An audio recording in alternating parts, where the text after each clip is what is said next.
Olá a todos, que a paz de Jesus possa nos envolver e nos auxiliar na reflexão desta semana. O nosso tema para a reflexão esta semana é o Evangelho segundo o Espiritismo, Código de Ética e Moral Divina.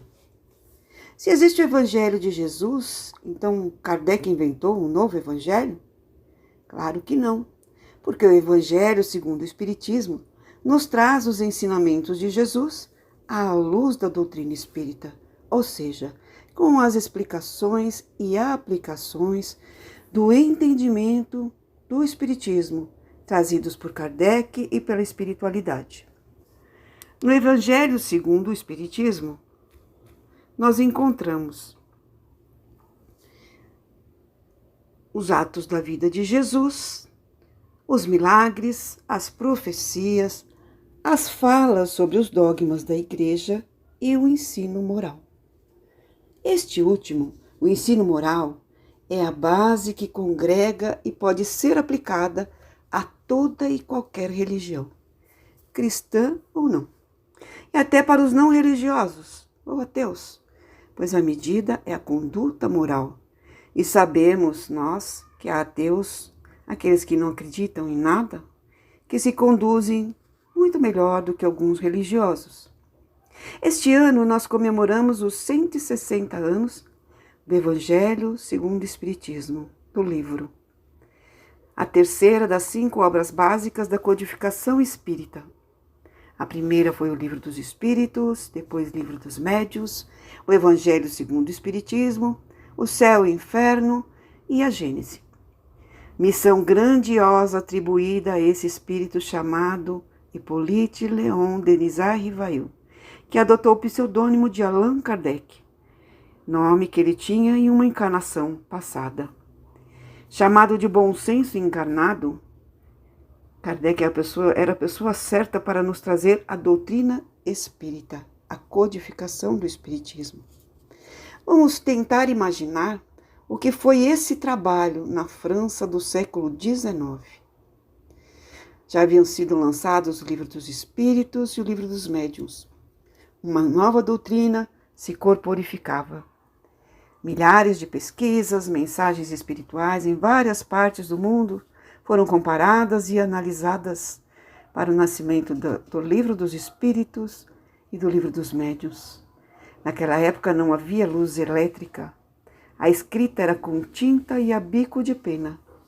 E a iluminação era a luz de lamparinas. Muitas das cartas com notícias e mensagens atravessavam o oceano de navio. Não tinha arquivo PDF, print, sequer caneta Bic.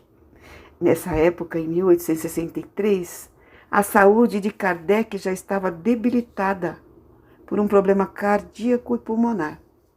E ele foi aconselhado a fazer um retiro para restaurar um pouco a saúde na cidade de Saint-André, para onde ele foi sozinho, saiu de Paris para lá.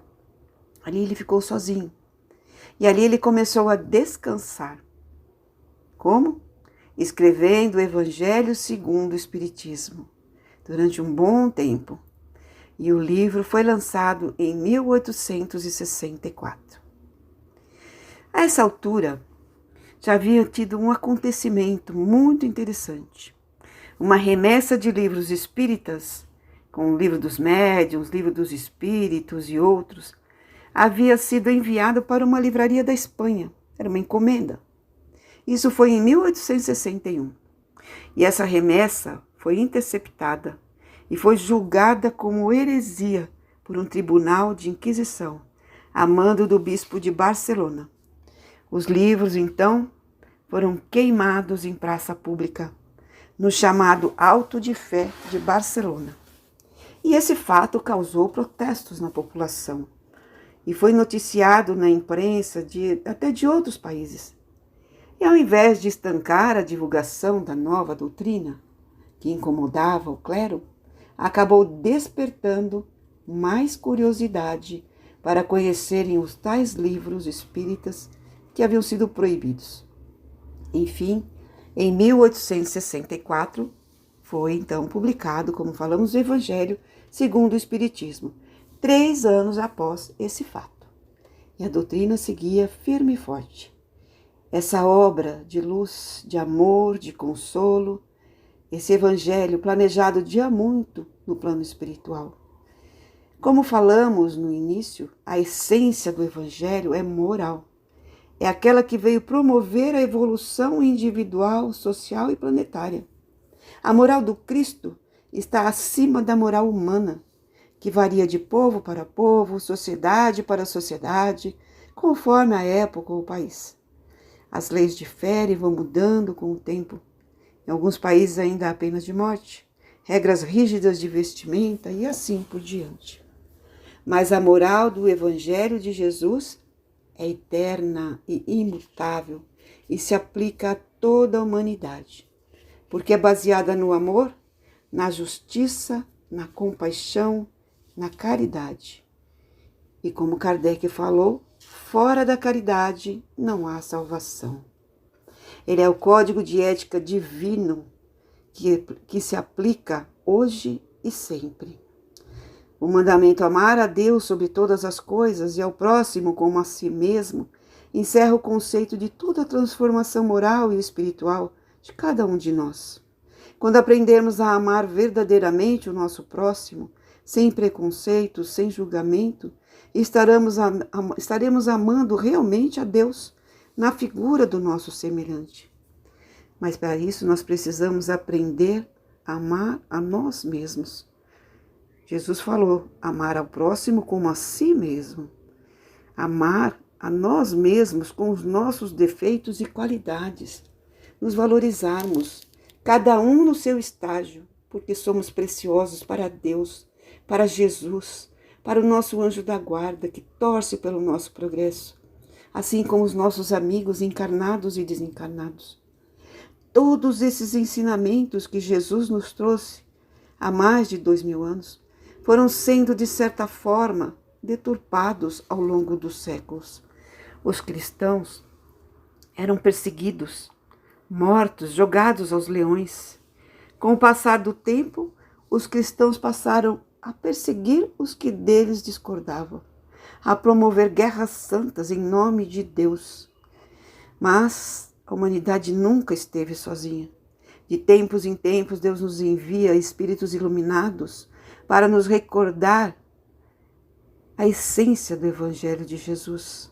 Assim como aconteceu no século XIII, com a vinda de Francisco de Assis, que veio abalar as estruturas romanas.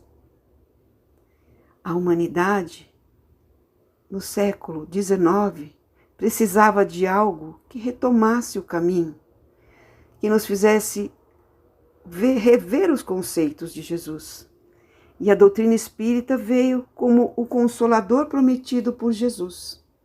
Vem reafirmar o Evangelho do Mestre e esclarecer os pontos que ele próprio disse que naquela época não estávamos prontos para entender. Essa doutrina abençoada vem lançar luz sobre a reencarnação, sobre a vida eterna, sobre a mediunidade e a comunicação com o mundo espiritual. A mediunidade existe desde sempre, mas Kardec vem estudá-la, organizar os conceitos com o auxílio da espiritualidade e nos traz a mediunidade com Jesus. Amplia o nosso entendimento sobre a reencarnação. Não mais os dogmas inquestionáveis, mas a fé raciocinada, aquela que pode encarar a razão face a face em qualquer tempo, como nos disse Kardec. Não mais as penas eternas ou descanso eterno, inferno, céu, não mais a compra de lugares no céu, mas o livre-arbítrio, a responsabilidade pelos nossos atos. É o Evangelho de Jesus redivivo à luz do Espiritismo que vem nos consolar, explicar de onde viemos, porque estamos aqui e para onde vamos.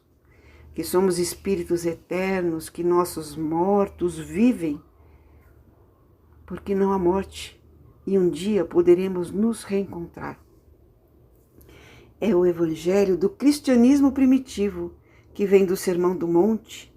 Bem-aventurados os aflitos, os pacificadores, os misericordiosos, que nos remete à primeira casa de caridade fundada pelos discípulos do Mestre, a Casa do Caminho, que acolhia todo e qualquer irmão necessitado que passava pela estrada de Jope. A caridade em essência. O Evangelho segundo o Espiritismo é um compêndio de luz e de consolo para as nossas dores, e de alegria, porque nos mostra o caminho para a nossa transformação. Nos mostra que podemos desenvolver todo o nosso potencial de amor por meio do autoconhecimento. Quando o abrimos ao acaso, temos a lição que precisamos naquele momento e o conforto para o nosso coração. Tantas lições preciosas, tantas esclarecedoras, tantos temas, causas atuais e causas anteriores das aflições, perda de entes queridos, ajuda-te que o céu te ajudará. Tantas lições. Quando implantamos o culto do Evangelho no lar, trazemos essa luz para a nossa família e abrimos a porta para Jesus e os amigos espirituais nos auxiliarem, nos fortalecerem. Cada dia, cada página é uma lição para nos ensinar a ter mais paciência, mais tolerância, mais compaixão para com o nosso próximo, principalmente aqueles mais próximos dentro do nosso lar. Foi por nós que Jesus trouxe seu Evangelho, esse farol de luz a iluminar a nossa estrada. E foi por nós, pela humanidade, que Kardec recebeu a missão de nos trazer o Evangelho segundo o Espiritismo, para nos lembrar e reafirmar as palavras do Mestre, do seu Evangelho redivivo, e para ampliar o nosso entendimento do que Jesus não pôde explicar naquela época. Gratidão é a palavra. Gratidão a Jesus, gratidão a Kardec, por ter nos ofertado essa obra de amor e de consolo. Que possamos refletir na importância deste livro maravilhoso nas nossas vidas, no nosso dia a dia, e que possamos ler sempre um trechinho que seja, a todo momento, a cada dia, quando precisarmos desse consolo, desse conforto amoroso. Que Jesus nos abençoe a todos, fique com Deus e sejam abençoados nesta semana e sempre.